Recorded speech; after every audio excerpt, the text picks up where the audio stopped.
السلام عليكم ورحمة الله وبركاته.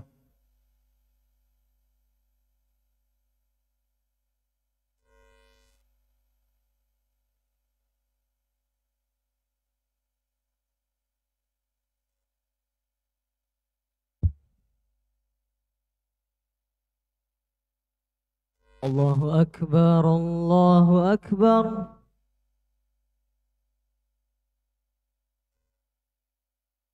الله أكبر الله أكبر.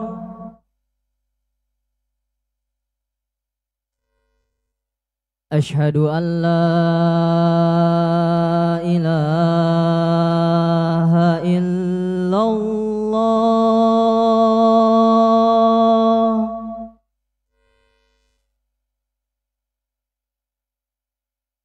أشهد أن لا إله إلا الله.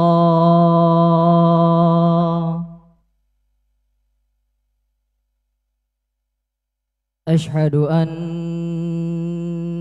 محمدا رسول الله.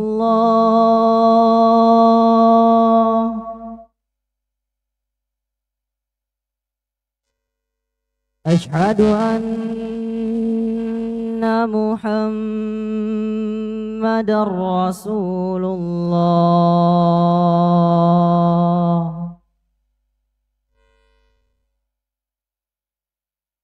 حي على الصلاة.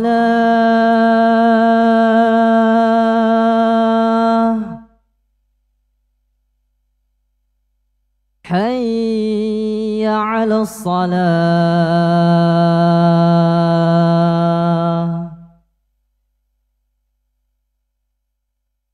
حي على الفلاح.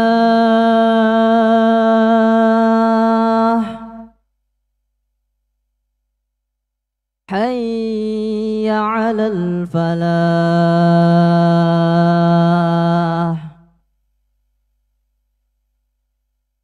الله أكبر الله أكبر. لا إله إلا الله.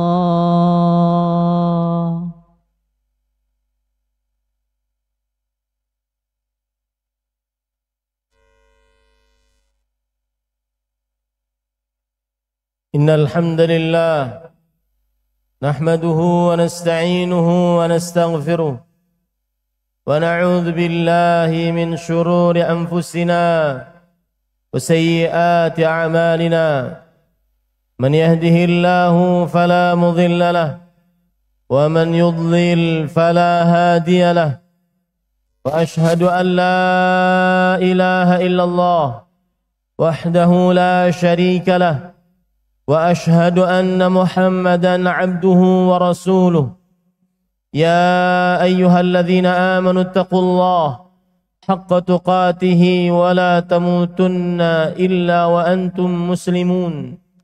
يا أيها الناس اتقوا ربكم الذي خلقكم من نفس واحدة وخلق منها زوجها وبث منهما رجالا كثيرا ونساء.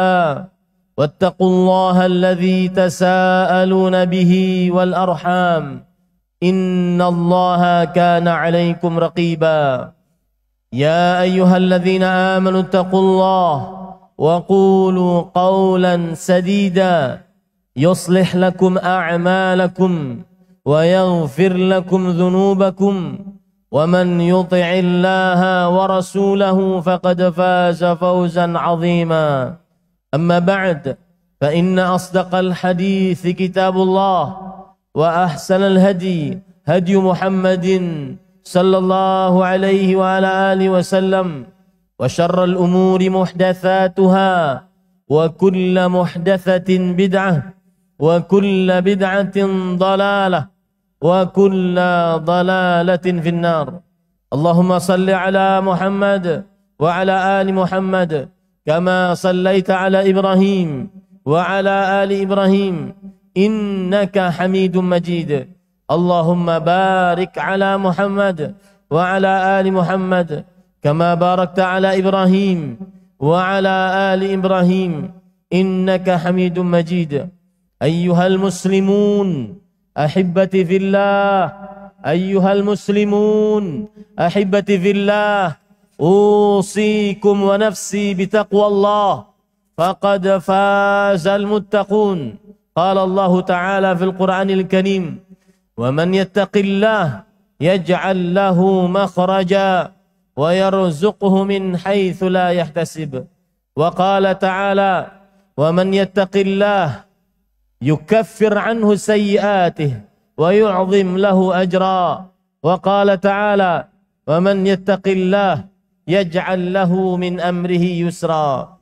Wahai kaum muslimin yang saya cintai karena Allah, semoga Allah Subhanahu wa taala selalu memberikan afiat kepada kita di dunia dan di akhirat. Khatib mewasiatkan, bertakwalah kepada Allah, bertakwalah kepada Allah, bertakwalah kepada Allah, karena hanya dengan takwa seseorang akan mendapatkan kebahagiaan, keselamatan, kesuksesan, keberuntungan di dunia dan di akhirat. Allah Subhanahu wa taala berfirman yang artinya, siapa saja yang bertakwa kepada Allah, niscaya Allah Subhanahu wa taala akan menjadikan untuknya jalan keluar dari seluruh permasalahannya, dan niscaya Allah Subhanahu wa taala akan memberikan kepadanya rezeki dari arah yang tidak disangka-sangkanya.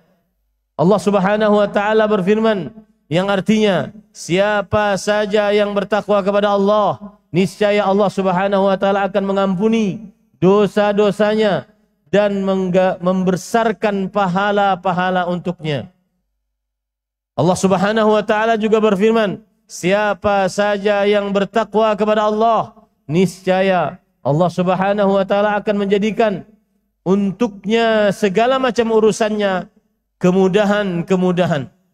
Ahibati fillah, afanillah wa iyyakum.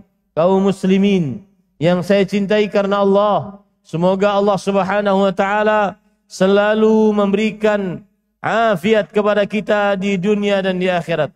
Tema khutbah Jumat pada kesempatan kali ini adalah ittaqul zulm fa innal zulma zulumatun yaumal qiyamah. Jauhilah kezaliman, karena sesungguhnya kezaliman adalah mendatangkan kegelapan, kegelapan pada hari kiamat. Ahibbatil muslimun, afanillah wa iyyakum. Imam Ibn al-Athir rahimahullahu ta'ala di dalam kitab beliau Al-Mufradat fi Gharibil Hadith, fi Gharibil Quran, mengatakan bahwasanya pengertian kezaliman adalah wad'u syai' fi ghairi mawdhi'ihi al-mukhtassati bihi imma bi ziyadah atau nuqsan. Meletakkan sesuatu tidak pada tempatnya yang khusus padanya, baik itu dengan menambahkan terlalu berlebihan atau mengurangi terlalu kekurangan. Itulah kezaliman. Dan para ulama setelah tatabbu' wal istiqra', meneliti ayat-ayat Al-Quran dan hadis-hadis Rasul sallallahu alaihi wasallam, membagi kezaliman menjadi tiga. Yang pertama, zulmul abdi lillahi tabaraka wa ta'ala, yaitu seorang hamba berbuat kezaliman kepada Allah Subhanahu wa ta'ala. Wa a'zamuhu al-kufru wasy-syirk. Dan yang paling besar kezaliman seorang hamba terhadap Allah Subhanahu wa ta'ala adalah meletakkan ibadah kepada selain Allah, yaitu kesyirikan dan kekufuran. Allah Subhanahu wa ta'ala berfirman di dalam surah Al-Hujurat, inna syirka la zulmun azim. Sesungguhnya kesyirikan adalah kezaliman yang sangat besar. Mengapa kesyirikan kezaliman yang sangat besar? Karena orang yang berbuat syirik memalingkan akhassul huquq lillahi tabaraka wa ta'ala wahyal ibadah li ghairillahi jalla fi'ulah. Karena orang yang telah berbuat kesyirikan, dia memalingkan hak yang paling khusus milik Allah Subhanahu wa taala, yaitu ibadah kepada selain Allah Subhanahu wa taala. Berdoa adalah hak paling khusus milik Allah. Kemudian dia palingkan berdoa kepada orang yang sudah dikubur mati. Menyembelih adalah hak yang paling khusus kepada Allah Subhanahu wa taala. Dia palingkan saat menyembelih untuk berhala-berhala. Meminta pertolongan, isti'anah. Meminta pertolongan dalam keadaan yang sempit, istighatsah. Meminta perlindungan, isti'adzah, adalah hak yang paling khusus milik Allah Subhanahu wa taala. Dia palingkan kepada selain Allah Subhanahu wa taala. Ini adalah kezaliman yang paling besar. Rasulullah sallallahu alaihi wasallam ketika menafsiri ayat alladzina amanu wa lam yalbisu imanahum bidzulm ulaika lahumul amnu wa hum muhtadun. Orang-orang yang beriman dan tidak mencampurkan keimannya dengan kezaliman. Para sahabat Nabi radhiyallahu anhu mengatakan, ayyuna lam yadhlim nafsah. Wahai Rasulullah, ayat tersebut sulit bagi kami. Siapa di antara kita yang tidak pernah berbuat zalim? Kata Rasulullah sallallahu alaihi wasallam, yang dimaksud dengan kezaliman di sini adalah kezaliman melakukan kesyirikan, beribadah kepada selain Allah Subhanahu wa taala, mengerakkan perbuatan seorang hamba yang semestinya diberikan hanya kepada Allah, diberikan kepada selain Allah Subhanahu wa taala. Ahibatil muslimun, afanillah wa iyyakum. Kezaliman yang kedua adalah zulmul abdi li nafsih, yaitu seorang hamba menzalimi dirinya sendiri dengan mengerjakan hal-hal yang melampaui batas, baik di dalam ibadah ataupun di dalam perkara-perkara yang mubah.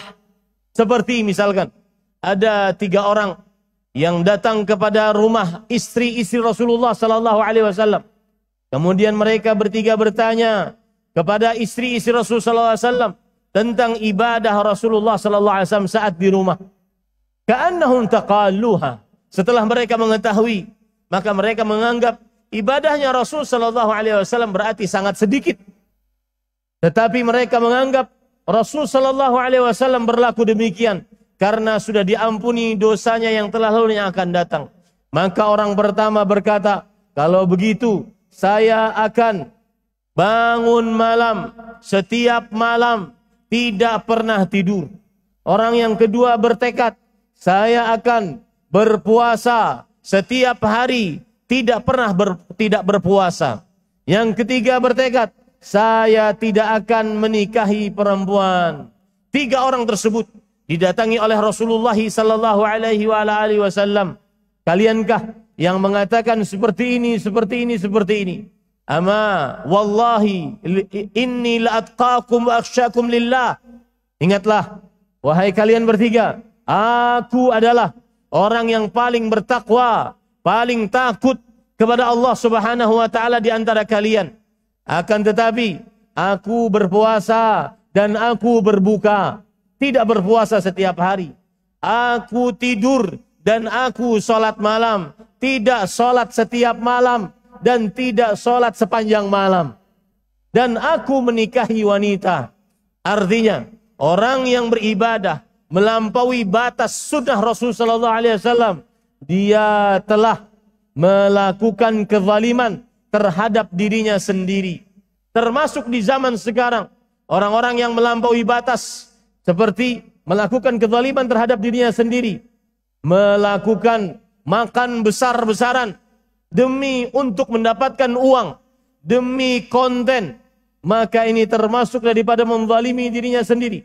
Makan besar-besaran, makan pedas-pedasan, kemudian mengerjakan hal-hal yang aneh-aneh demi sebuah video agar mendapatkan duit dari situ. Ini adalah kezaliman terhadap diri sendiri. Allah Subhanahu wa taala berfirman, "Fala tadhlimu anfusakum." Janganlah kalian menzalimi diri kalian sendiri. Seperti juga seseorang yang melakukan hal-hal yang terlarang di dalam agama, meletakkan harta tanpa tidak di dalam ketaatan, ini adalah kezaliman. Termasuk di dalamnya kebalikannya, tidak mau meletakkan harta di atas jalan Allah, ini adalah kezaliman. Rasul sallallahu alaihi wasallam bersabda, "Iyyakum wasyuh." Jauhilah oleh kalian sikap bakhil. Fa inna syuhha, sesungguhnya sikap bakhil adalah kezaliman nanti pada hari kiamat. Kemudian, ahibati fillah, afanillah wa iyyakum. Kaum muslimin yang saya cintai karena Allah, semoga Allah Subhanahu wa taala selalu memberikan afiat di dunia dan di akhirat. Termasuk kezaliman yang ketiga adalah zulmul abdi linnas. Seorang hamba menzalimi orang lain dari hamba-hamba Allah Subhanahu wa taala, baik dengan menghibahnya, baik dengan mengambil hartanya, baik dengan memukulnya, baik dengan mencelanya, mencacinya. Ini adalah sebuah kezaliman. Rasulullah sallallahu alaihi wasallam bersabda, "Man kanat 'indahu mazlamatun li akhihi min 'irdihi aw syai' falyatahallal minhu al-yawm qabla an la yakuna dinaran wala dirham." Siapa yang memiliki kezaliman terhadap saudaranya, baik itu dengan menggugurkan kehormatannya, martabatnya, ataupun memukulnya, ataupun mengambil hartanya, maka minta halallah sekarang. Oleh karena itu, kita tidak boleh berbuat zalim kepada orang lain. Jangan-jangan kalian, wahai para penghafal Al-Quran, tidak ada manfaatnya hafalanmu di hadap Al-Quran, terhadap Al-Quran, apabila engkau berbuat zalim terhadap orang lain. Abdullah bin Abbas radhiyallahu anhu mengatakan, "Wailun lil wahadat yagnibna al-asharat." Yang artinya, celaka, satu dosa menghapuskan berlipat-lipat pahala. Satu dosa ghibah menghapuskan berlipat-lipat pahala dari hafalan Al-Quran, hafalan hadis. Satu dosa menghapuskan berlipat-lipat pahala dari sedekah-sedekah yang kita kerjakan di jalan Allah Subhanahu wa taala. Hati-hati berbuat zalim terhadap orang lain, mencaci, menghina, merendahkan, memukul. Rasulullah sallallahu alaihi wasallam bersabda, "La tasubbanna ahadan." Jangan sekali-kali engkau menghina, merendahkan, meremehkan, menghinakan orang lain. Allah Subhanahu wa taala berfirman, "Ya ayyuhalladzina amanu la yaskhar qaumun min qaum asa an yakunu khairan minhum wala nisa min nisa asa an yakunna khairan minhun." Janganlah suatu kaum menghina, meremehkan, merendahkan kaum yang lain. Mungkin yang dihina lebih baik daripada yang menghina. Janganlah para perempuan menghina, merendahkan dari perempuan-perempuan yang lain. Mungkin yang menghina, yang dihina lebih baik daripada yang menghina. Aqulu ma tasma'un wa astaghfirullah li wa lakum min kulli dhanbin fastaghfiruh innahu huwal ghafurur rahim.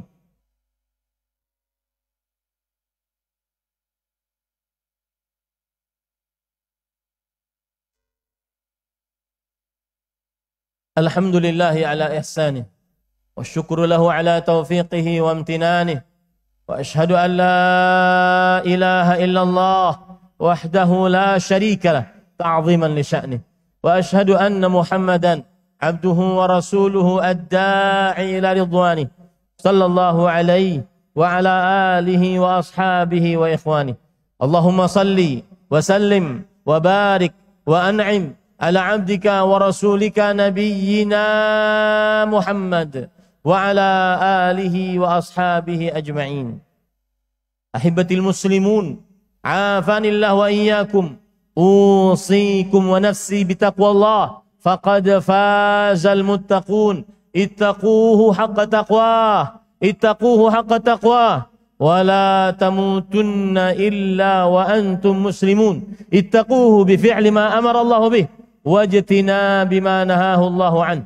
قال الله تعالى في القرآن الكريم: إن تتقوا الله يجعل لكم فرقانا إن الله وملائكته يصلون على النبي يا أيها الذين آمنوا صلوا عليه وسلموا تسليما اللهم صل على محمد وعلى آل محمد كما صليت على إبراهيم وعلى آل إبراهيم إنك حميد مجيد. وارض اللهم عن الخلفاء الراشدين أبي بكر وعمر وعثمان وعلي وعن الصحابة ومن تبعهم بإحسان إلى يوم الدين. اللهم اغفر للمسلمين والمسلمات والمؤمنين والمؤمنات الأحياء منهم والأموات. ربنا اغفر لنا ولإخواننا الذين سبقونا بالإيمان ولا تجعل في قلوبنا غلا للذين آمنوا ربنا إنك رؤوف رحيم. ربنا اغفر لنا ولوالدينا وللمؤمنين يوم يقوم الحساب. ربنا اغفر لنا ولوالدينا وارحمهم كما ربونا صغارا. ربنا آتنا في الدنيا حسنة وفي الآخرة حسنة وقنا عذاب النار. اللهم أعز الإسلام والمسلمين وأهلك الكفرة المشركين أعداءك أعداء الدين. اللهم شتت شملهم ومزق جمعهم وألقي في قلوبهم الرعب إنك على كل شيء قدير. اللهم أنجل المستضعفين من المؤمنين في غزة. اللهم أنزل مستضعفين من المؤمنين في فلسطين برحمتك وقوتك يا أرحم الراحمين. اللهم وفق ولي أمرنا لما تحب وترضاه ومن العمل بكتابك واتباع بسنتك برحمتك يا أرحم الراحمين. عباد الله، إن الله يأمر بالعدل والإحسان وإيتاء ذي القربى وينهى عن الفحشاء والمنكر ولذكر الله أكبر.